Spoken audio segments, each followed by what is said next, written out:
is entitled, Who Are You? From Know Thyself to Know Self. And, Zen tells us to look at who are you. The Western esoterics say, know thyself. And the Theravadins would say there is no self. Are these contradictory? What are they pointing at? What is this no self? Or is perhaps there's something else? Is it a not self? Is this a pointing out of something, a negation? Maybe these are all two sides of the same coin, as a ancient Zen master would say. But in order to negate something, we must fully define what it is we're negating. We must map out every aspect of it in order to know what is not it. No eyes, no ears, no nose. We just sang this Heart Sutra. No thoughts, no feelings, no death, no absence of death. What is that pointing at?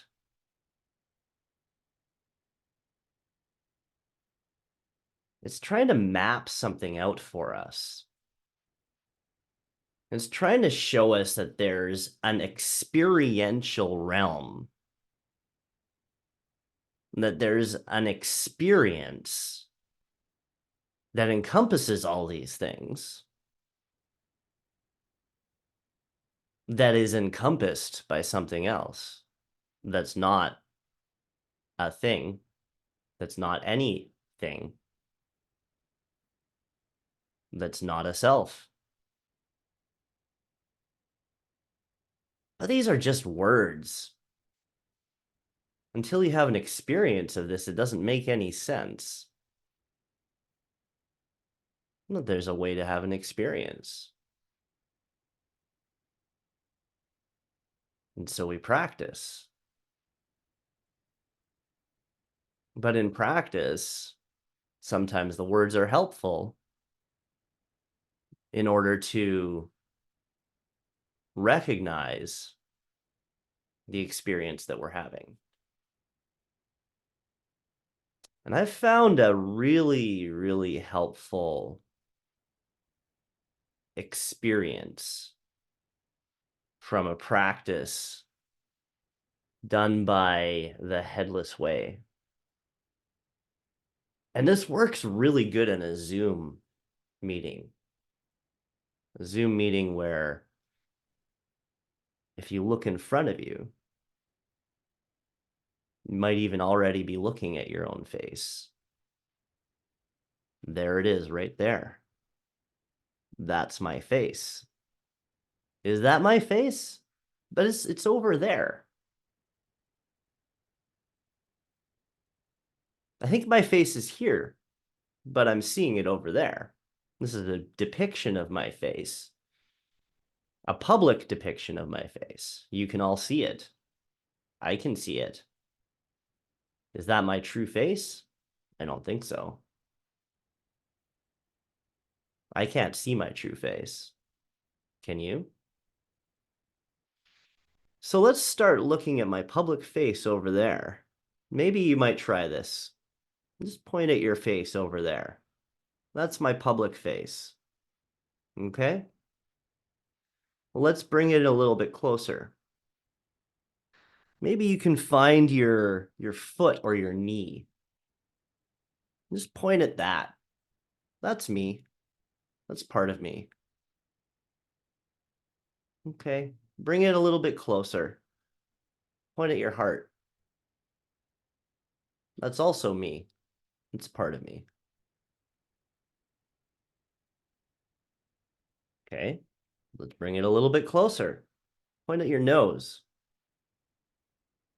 Oh, I can see that. Yeah, I can still see it. Maybe if you have to cross your eyes a little bit, you can still see it. That's me. Let's point a little bit closer.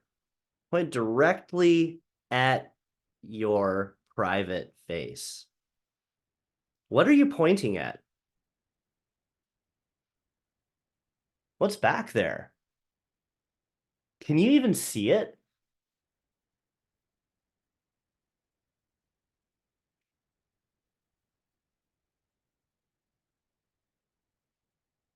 Do another one. Just experience that. What is that you're pointing at? Okay, there's that face over there, right? And then there's this one here. But I'm not pointing at this one, right? I'm pointing at something else. So now if we were to take two fingers, we can like just don't look at your screen while you're doing this. Just look at the fingers. Now just go out to the very edge where you can just see the fingers, just see the and they did. Whoa, where'd they go? They just disappeared somewhere.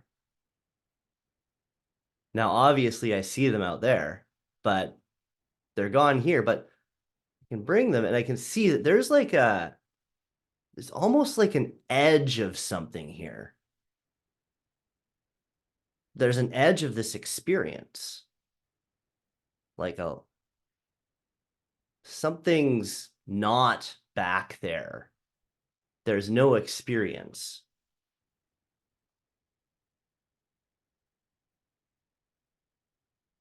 And this is just in the visual field. This is entirely bound within the visual field.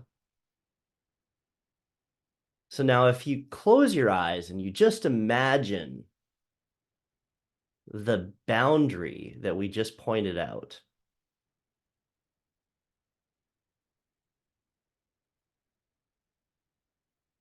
what's on one side and what's on the other side of that boundary?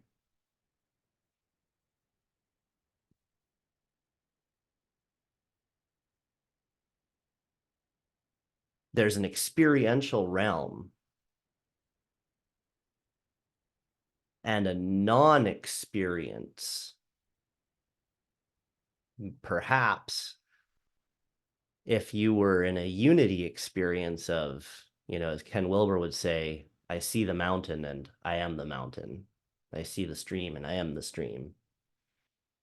So you've unified your experience in your mind. The experiential realm is one. It's all experienced as one. And the non-experience realm seemingly bound to this. There's a boundary, but that also means they're bound. So there's this self, this experiential realm. Who are you? Is that you? Are you your experience? And this not self, the negation of all of that, seemingly glued right to it, inseparable. Can you peel off? Can you zoom out enough that there's no experience there? It's two sides of the same coin.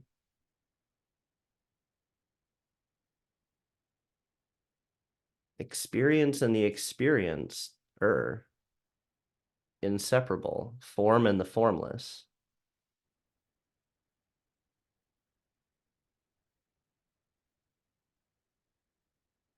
And so once we fully grok that concept or that pointing out instruction,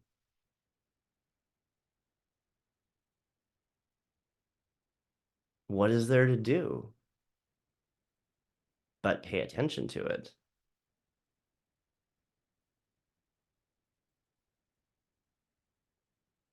And this is a little bit like training a dog.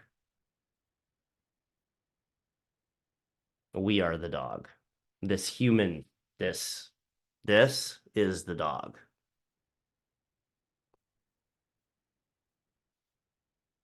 Dogs, when they're well trained, what do? Let's go for a walk with our dog. Okay.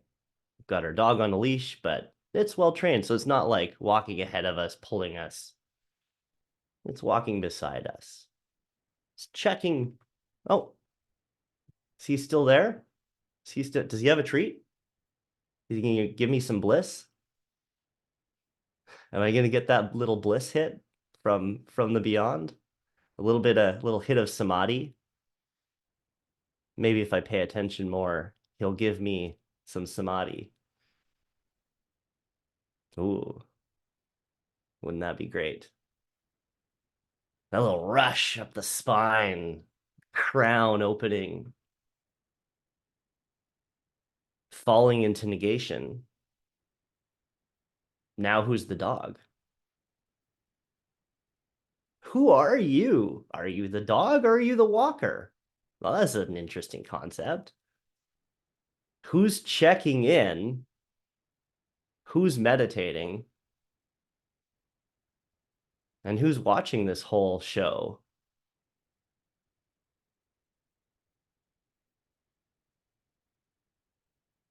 If the dog were to believe that it's the watcher, well, that would lead to all sorts of troubles now, wouldn't it? Because then the dog would stop trying to check in with the watcher, and the watcher would be like, "What are you doing? What is going on? Why are we off track here?" It's very important not to allow the wrong beliefs to enter the wrong layer of the experience. I know I've made all these mistakes.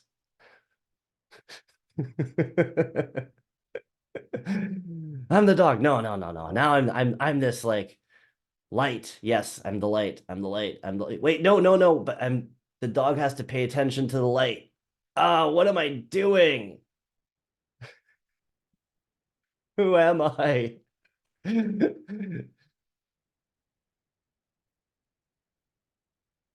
Perhaps none of it.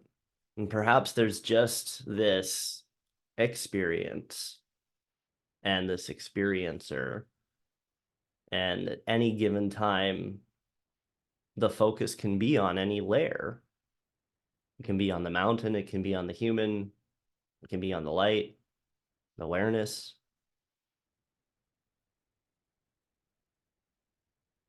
But maybe I'm not any of that, not even the awareness. Sure, as some Roshi said to me, yeah, how can you say there's no self? I have a self. It's very clear. It's there. Experientially, directly, it's there. Okay, yeah. And it's there. And it's all there. But where is it not? Right? That's what we're trying to get to. Where is it not? And it's not like we're going anywhere. We're not getting there. We're simply becoming aware of the most subtle aspects of our experience. There's nothing there. Literally, there is nothing there. That's like by definition, there's no thing there. And so the experience has to become aware of all aspects of the experience. How enlightening. We become aware of the physical realm. That's first. The body, our car, our family. We become aware of the subtle realm. Our thoughts, the one who thinks it's everything, the one who thinks it's me, the feelings, the one who doesn't listen to me at all those emotions.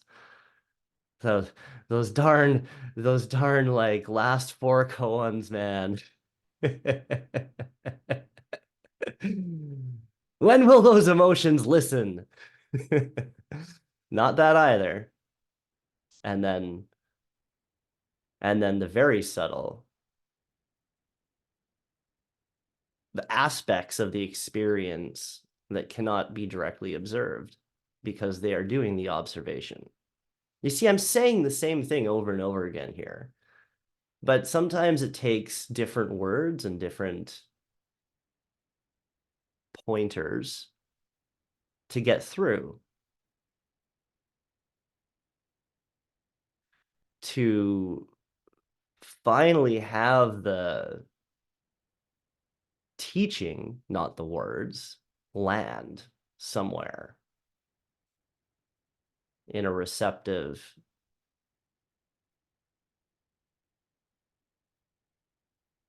being.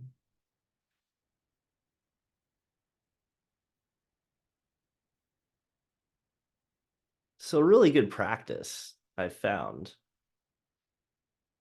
is I am the dog. Pay attention to the master. Oh, that's a bad word, isn't it? Okay, let's say pay attention to the walker. We don't use guru and master here anymore, right? We're in the West. Pay attention to the walker.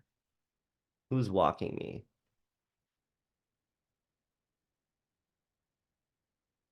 And if I pay attention, if I remember to, and I choose to pay attention to that, especially when the experience is getting crazy and I'm like, I'm walking around, I'm like, and there's a little tug at the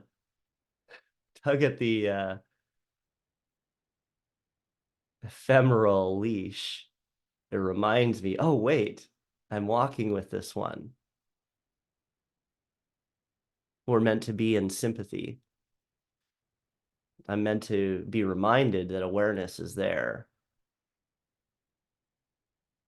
to check in with the walker, to make sure we're walking together, we're in harmony, coherence. And it seems like when we do this, life becomes a little bit better. It seems like when we're checking in with the walker, we're no longer afraid when a big vehicle drives by. We no longer want to bark at the other dogs, no matter how angry they might seem. There's something very comforting about being encapsulated by the walker. Something that just brings us down a few levels into this comfortable, deep, expansive, empty space that's wrapped around us, that's holding us, that's providing us with its light and its love and its care. Sure, I can believe that I am that. And it's probably true in some respects.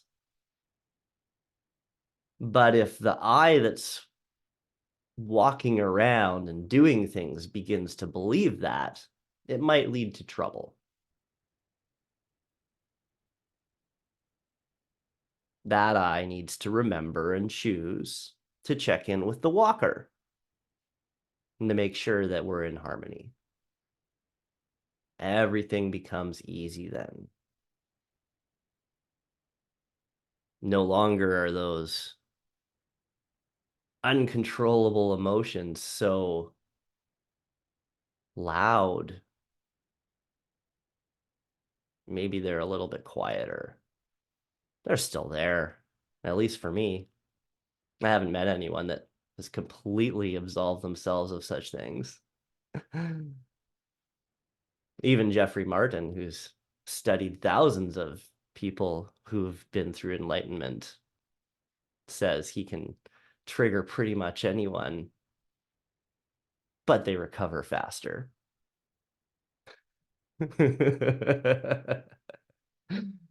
And here we were believing enlightenment was complete freedom and liberation from that stuff, but perhaps that was the carrot that drew us into this whole escapade, hero's journey, whatever you want to call it, our evolution.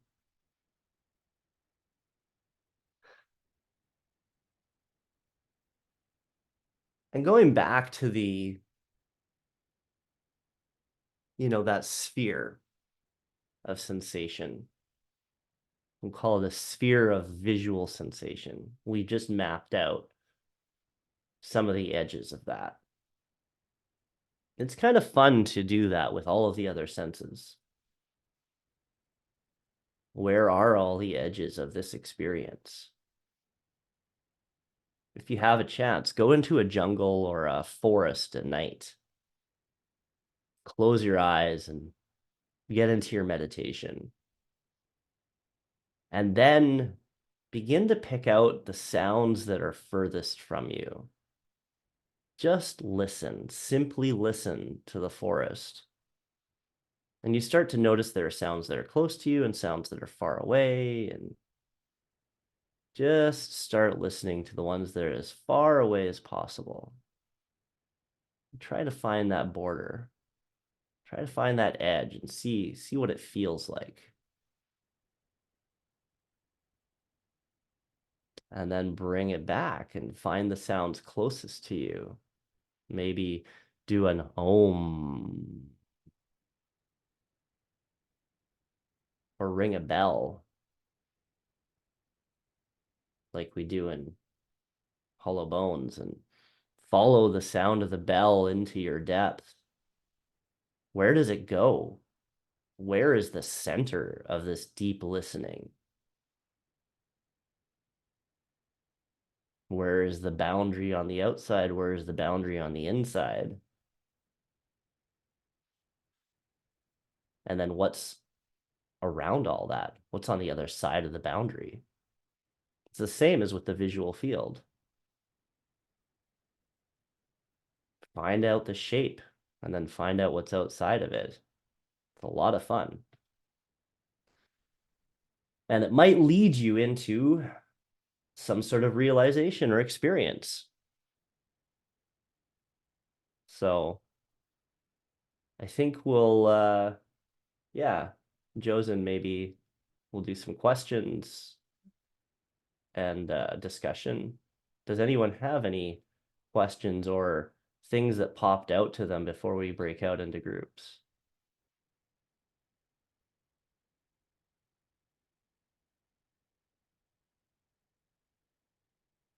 Okay. And Josen, take it away then.